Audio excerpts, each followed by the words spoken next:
Would love to chat on the final decision on niche, how to take the leap when I think we know, but have a little trepidation taking the leap. Okay, walk us through it. Yes. Do you want me to re-summarize the ones we talked about for other Sure. people? Yeah, Okay. that'd be great. We're book editors and book coaches, and we talked about either doing domain experts who are kind of pushing the edge of their field or doing memoirists who are, I think the way I came to summarize it actually is somebody summarized Steve Jobs' movie career as aiming high at something low. And that's kind of like the vibe of these people, which is they really care a lot about excellence, but they don't want to have like bestsellers. They're not super focused on numbers for their book sales.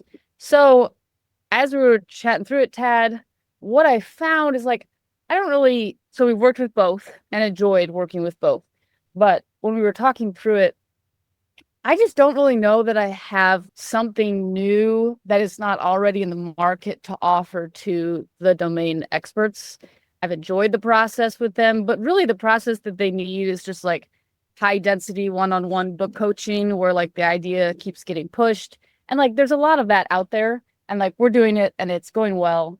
But for when we started to think about the memoirists, I really don't think in many ways I think they fall through the crack in the field because traditional publishing is not for them, but then a lot of the self-publishing routes kind of treat people like they're trying to traditionally publish in the sense that they really focus on like learning SEO keywords for Amazon and all that sort of thing, which these people like are not quite as interested in. And so I realized that we both had just like a lot of POV ideas for these people that I could talk about for a long time. So that's where we're at now. Kind of at the edge of ready to take the leap and wanted to just kind of check in with you before officially taking the leap in that direction. Great. Okay, so what are your concerns about really doubling down on the memoirists? I'm just the kind of person who puts something in my cart and then I sit there for 20 minutes. So this is me sitting. Yep. Okay, man, what are you sitting with as you're sitting? I think there's the fear of exclusion is probably, which I know you said is we can still welcome the other people, but I think sort of then looking ahead to say, I think it's just probably the fear of doubling down. I think that's probably what it is. Yeah, so if for everybody, you can be explicit without being exclusive. It's really important to remember that you can hone in, just laser in on a particular niche, but that doesn't mean you have to turn anybody else away. Yeah, you can be explicit without being exclusive. So you don't have to miss out on anybody. And you could meet somebody at a party and say, "Oh, we'd love to help you. That's something we do on the side. It's not our main biz, but we really love it." So I think that's still a possible thing. It's also, you can try this for a year, and if it just doesn't go, you can always pivot. It's not a forever thing. In the Celtic world, you could hand fast before you got married, which meant it was a trial marriage for a year and a day. And at the end of the year and a day, if it wasn't a fit, you went your separate ways. You could just hand fast this thing for the year and a half and say, we're going to give it our all.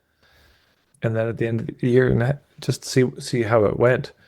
But I really recommend also for everyone, if you're feeling hesitant about a niche, if you're having doubts about it, if you're questioning it, there's probably good information in that. It's really worth talking it through, like vocalizing all the doubts, not putting those parts to the side. Because sometimes those doubts will actually give you information to help you hone the niche. There may be certain things that are important to see that we're kind of nervous, we don't really confront and look at. I would keep sitting with it until you find the yes in it.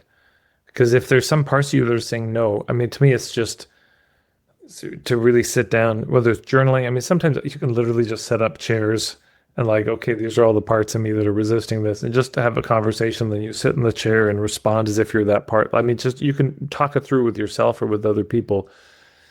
But there's almost certainly real wisdom in the hesitation right now.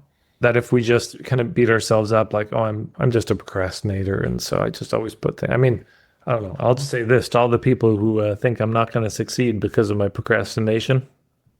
Just you wait. Just you. But yeah, it's easy to beat ourselves up for this and say there's something wrong with us. But to me, it's like, oh, if you're hesitating, there's some part of you that's not on board with this. Once we get all the parts of us on board and there's that alignment, Shazam. But if not, there's always going to be a bit of sabotage. There's always going to be a bit of like, whoa, whoa, whoa, whoa, whoa. So that's my best advice is to really keep digging in and like look for it. Keep sitting, just make a list of all the doubts, all the fears, all the concerns about it. And when you're done, keep sitting with it. Like, is there anybody else in there that's got something? Is there any other concerns? Because then if you look at it, it's like, okay, if we could deal with all those concerns, then we'd go. And then, but just one by one, start looking at it and like, how could you deal with those? And my guess is it'll hone the niche, it'll make your offers better.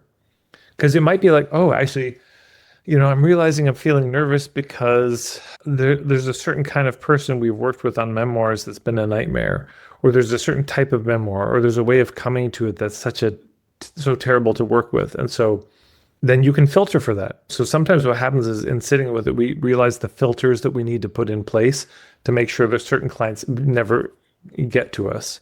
So those are my thoughts. Great. Appreciate your time. Hey, you're welcome, Elise.